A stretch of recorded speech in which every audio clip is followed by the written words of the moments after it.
কিছুক্ষণ পরে কোটালীপাড়া উপজেলার 11টি ইউনিয়নের এই কাজ ইনশাল্লাহ আমরা শুরু করছি।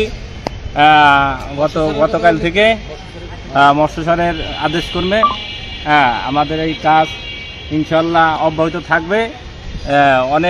অনেকটা জাল আমরা ধরতে পেরেছি, আর কিছু জাল এটা হলো 7 নং হিরোন ইউনিয়নের কাকডাঙ্গা প্লাস ওই আকরাবাড়ি মাছবাড়ি এই বিল থেকে আমরা উদ্ধার করছি, তারাশি।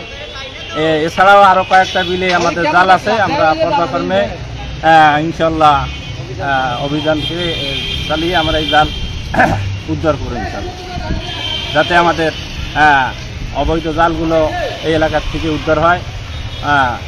দেশের দেশের যে দেশি প্রজাতির যে মাছগুলো আছে এইগুলো রক্ষা পায়, এইদিকে আমরা খেয়াল রেখে আমাদের এই অভিযান ইনশাল্লাহ আমরা অব্যাহত রাখবো। প্রত্যেক বিলে যাইয়া আমরা আঠু জলে নামিয়া সব জাল উদ্ধার করছি এবং সব জালগুলো পরিষদে আনিয়া স্যারের সঙ্গে কথা বলিয়ে ইউনিয়ন পরিষদের সামনে পুরাইতেছি।